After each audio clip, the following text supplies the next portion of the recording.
I feel like you're saying there isn't a DEI policy, but also you're defending DEI. No, yeah, I'm defending DEI to the extent that very, very talented, excellent people are not white. Yeah, of course. So if very, very talented, excellent people are not white, they need to be given the opportunity, as have all the hundreds of years of white men been given the opportunity. What I think she's saying is that non-white people who are talented will only be guaranteed an opportunity because of DEI requirements. Is a former amazing footballer, which is soccer player for Americans who don't, soccer player. And she's on the show, right, she had some public disputes with a former guest of mine, Joey Barton, who is an interesting character, and a friend of mine now, as I was telling you before, but you can be as well. But you've had these arguments and things, and then you said, hey, you know, I want to get my reply in, which I think, hey, that's what this show is about. So we're going to talk about diversity, equity, inclusion, debate a few things, but I think we'll find common ground in some things as well. I watched a video that you shared with Gabby Logan about British sport being too white. What? So where do you... A sport being too white. When I hear stuff like that, I get a little, and this is not to diminish her claim, I just get a little confused because a sport is usually only chosen based off of your entire skill level. So when you say a sport is too white, what you're really saying is that too many white people are good at this sport. Because across the board, it doesn't matter your skin color when it comes to sports. You're either good enough or you're not. So you're basically saying that literally too many white people are good at this, and I don't like it. You stand on even just, and this wasn't your title, you didn't write that, like it said too white. Saying things like too white, isn't that offensive to white people? Couldn't they have said not diverse enough? Yeah, I mean, I think you can talk about semantics of language. And if that, you know, if white people are offended by that, then I respect that. But the reality is that the issue beyond, you know, the articulation of the words is that sport, I believe, should be a diverse representation of talented people. And Oh my God. Talent is colorblind. You know, talent is... Yes, talent is colorblind. So if it is majority white, it should be colorblind. This is not to be racist. It's just a lot of white people are good at this specific sport. That's like saying the NBA is too black, or the NFL is too black, or something along those lines. It's just really a weird thing to say, because I thought we've all come to a consensus that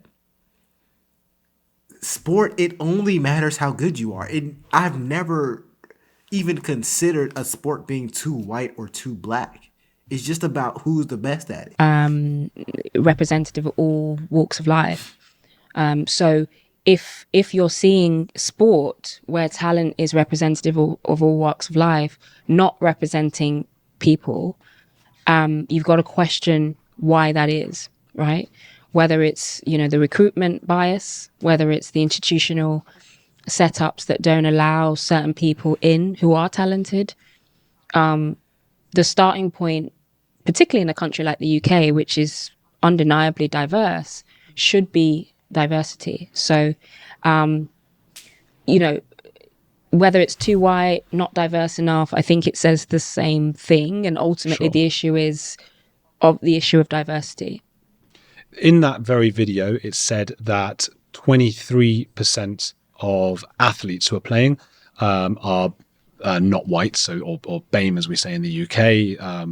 What is that? Black, Asian, minority ethnic, I think. Yes. Yeah, 23%, and that 18% are BAME in the general population.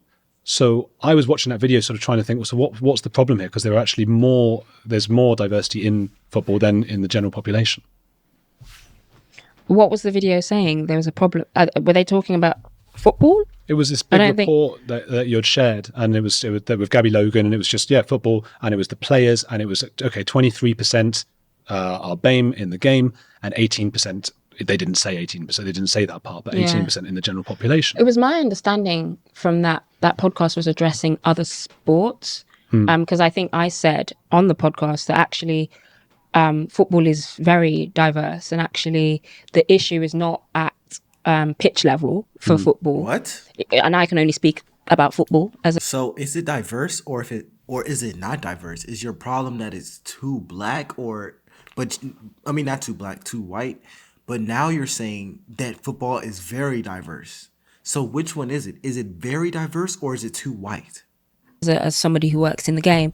But I said on that podcast that football actually is an example of brilliant diversity, and I think our England men's team is. The problem is actually why that doesn't translate to the boardroom, right? So why is there, as you said, I think it's actually like 34% diversity in terms of football, but it's very, very, very limited in the boardroom. So that the issue was why there's not a translation of diversity in the boardroom. And I mentioned that, well, it's because of gatekeeping. It's because of, a lot of the money and decision making is in boardrooms, and ultimately that's where gatekeeping kicks in. That's where athletes traditionally are not seen as part of those decisions, and I would encourage people to and clubs to actually bring athletes on board in that decision making process and diversify boardrooms. You're right that it was sports, not just football. You're right. Yeah, that it was Okay, so here's my problem with that statement, and this is not to diminish anything this young woman says. If you want to bring athletes onto boardrooms, then what are the people in the boardrooms getting? And really hear me out. When you're a professional athlete, not only are you getting paid at the minimum tens of thousands of dollars, minimum. In America, it's around hundreds of millions or tens of millions of dollars.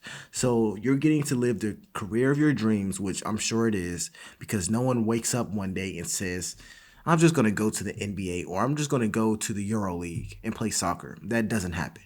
This is your dream job. You're getting paid a lot of money to be here. You get the fame, you get the recognition, you get the respect. You get literally everything.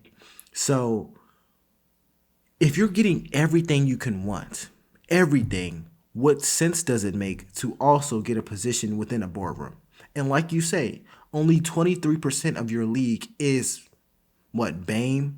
That's what I heard, meaning that only 23% of these sports are minorities. So if 70% above are not minorities, plus the 23% that are minorities are specifically athletes, they're not accredited in businesses, they don't have their MBAs, they're not entrepreneurs necessarily. How and why would the board of directors look at these athletes and say, we're going to bring you specifically onto our board? To me, it does not make sense. Yeah, I'm pretty sure. In the boardroom in sports, it's 17% are BAME, and as opposed to 18% of the general population. So that surprised me. To me, that seems pretty fair as well. Yeah, I mean, I think with sport as well, you've got to talk about sort of cultural norms and cultural background, right? So typically, sports like tennis and cricket are probably more expensive, from people from low socioeconomic backgrounds, because they're in different areas or you need certain equipment. So I think that factors into it as well. I don't think it's all just gatekeeping and racism, and I think there's many reasons why there's not as much diversity in certain sports. I think it's too reductive to say, well, because football has 34% diversity, then cricket should too. Like, I think they're two different social there's the socioeconomic factors that I think are very different for both sports. 100%. And I think you can go say the same for tennis and swimming and netball and lots of so I think the importance for me is saying talent should never be restricted from opportunity, right? So whether that's two people who are from diverse backgrounds who really should be more ahead than they are, or whether it's 10 people, it doesn't really matter, as long as talent is allowed to be given the opportunity to express and play the sport and access is there, then that's what's important. So then why do we need like DEI policies? Because presumably, okay, maybe not the board level, but in sports itself, people are going to pick people. They want to win the game, right? You don't care if the person's like orange or pink or, from the planet Mars. You just want to win. When my understanding with DEI is that if you are going to favor someone purely because of something like skin color, that means they might not be the most talented, the best for the job. You're going more on skin color. Well, you're not. DEI policies are not about skin color. DEI is about. DEI is not about skin color. That's the first I've ever heard that. Whether or not you support or do not support DEI, it is definitely about skin color. It's diversity, equity, and inclusion on the basis of race. That is specifically, wholeheartedly, skin color and gender. Whether or not you support it or you don't support it, that is exactly what it is. Jesus. Okay. Giving people who have talent the opportunity to express that talent. So my issue with DEI and sort of anti-DEI discourse is that the starting point is extremely racist, frankly, because what you're saying is, well, because you're not white, you have to question whether you have the required skill, A, and B, you can't possibly be the best. Well, you could be the best and then you'll just get the job, presumably. No, but if you are getting the job, the assumption should be that you're the best. Yeah, and it would be if it weren't for DEI policies. Now people assume you got it because of DEI policies. But DEI policies, what DEI policies are we talking about? So again, I can only talk about my own industry, right? So a slur that gets leveled at me a lot, and it's always by white people, is you're only in the job because you're black. You tick a box, right? That is fundamentally what I see daily, right? But what he's saying is that the box, when someone says tick a box, and this is not to denounce the ignorance of a statement like that, but when someone says you're only on the job because you tick a box, this hypothetical box is diversity, equity, and inclusion hiring in this situation. So what he's saying is if you just remove the policies, there would be no box. There would only be hiring based off of whether or not you deserve the job or you do not deserve the job. So if you find this offensive, it really confuses me, because if this is offensive to you, you should be on his side based off of how you're talking about it. When you get a job, you should be qualified. It sounds like you agree with him in a way, but you just don't want to say it. But let's continue. Forgetting that I have probably been the best in my peer group from 4 years old when I played with white boys on my local estate, through to doing GCSEs and getting fantastic grades, through to going to university and finishing the top of my graduating class as a lawyer and one of the most diverse universities, Brunel, in the country, through to playing for England and being one of 12 people who've gone over 100 caps, through to playing for Chelsea and Juventus, some of the biggest clubs in the world. And I'm not sitting here bragging. That's just facts, right? That's facts. Now, I'm a living, walking, breathing example of the fact that a black woman can be the best. Yeah. One of the best in her peer group, right? So when I get a job ahead of a white man, who's typically, the world's been built for that privilege, I can only point to the fact that I'm getting the job because of all those things I've just mentioned. Because of your talents. Right. So I think we're agreeing, though. Because it sounds like you're agreeing. And where I entirely disagree is this idea that, well, the DEI policy gave you the job. There is no DEI policy. But that's not what I'm saying. I'm saying the reason people assume that perhaps wrongly, because you're right, you're extremely well qualified, is because we have this DEI stuff. If we just got rid of it, I think you would have this job anyway, and no one would be accusing you of it. But that I think that's a false and dangerous assumption that I would get the job anyway. That's just not the case. Without DEI. Well, I haven't got the job. What? I haven't got the job because of DEI. Okay, I'm just honestly, I'm really confused. I'm literally confused because you're saying you did not get a job because DEI. But when he says, oh yeah, let's remove it, then I think you would have still got the job. You say, well, I probably wouldn't have got the job. So, audience, I'm really confused on what she's trying to say here. This is not to nitpick at her. I honestly don't get it. In broadcasting, for example, no broadcaster has any laws or quota system that they need to abide by. It's a myth. No government, no police, no anyone has said you have to hire X amount of black women, you have to hire X amount of black men. No one said that, right? So ultimately, they're picking me because they want to pick me. I agree with that. Right? So this is where there is no DEI policy.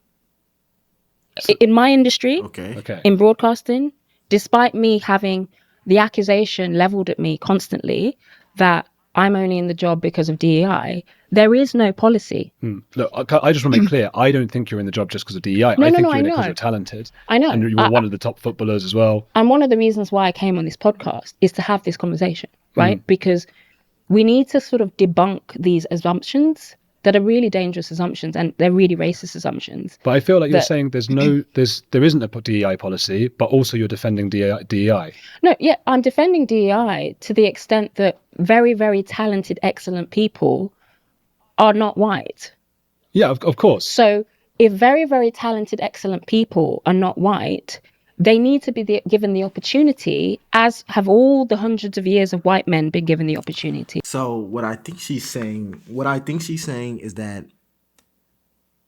non-white people who are talented will only be guaranteed an opportunity because of DEI requirements. I disagree with that, and I'm going to use this video as an example of why I disagree, because you're saying that you were not given a job because of DEI requirements. As you said, your specific field of journalism in your country does not have DEI requirements, yet you, an extremely talented and obviously educated woman, still got the job. So it's a little bit of cognitive dissonance going on here. I'm not sure I fully understand exactly what she's saying, because in my head, I'm like, I know DEI is not the only thing stopping people from hiring outside of the white race. That's a weird white supremacy myth. Okay, let's continue. To show that.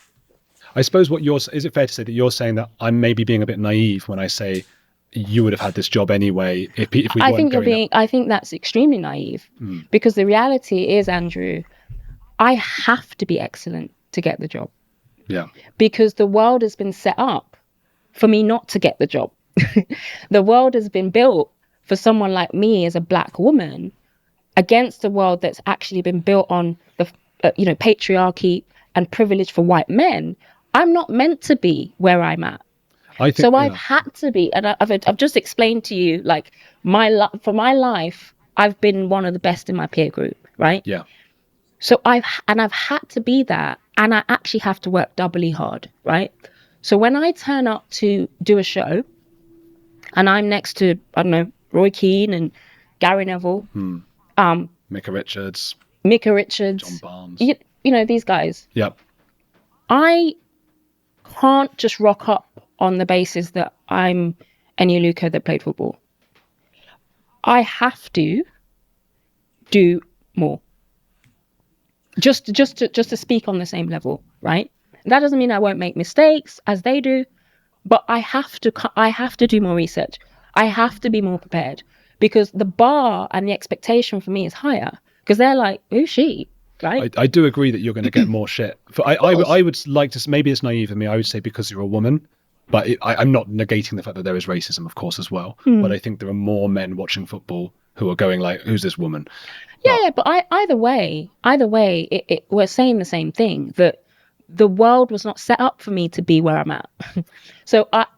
And there's many people like me, right? There's many examples of people who are not white, who are exceptional at what they do. Of course there are. Right? I imagine the same number. And have not benefited from any policies. Okay, let me flip this and give you my experience, because I wanted to tell you. And that's what's confusing me, because she's saying that they have not benefited from any policies, but you're defending a policy. And this is what is so confusing to me. If these people are super talented, and I'm not saying they aren't, but if you are saying these people have not benefited from a policy, and he's saying we should remove the policy because it's kind of racist, why are you defending it so heavily? And this is not my personal beliefs on DEI. This is just me posing a question.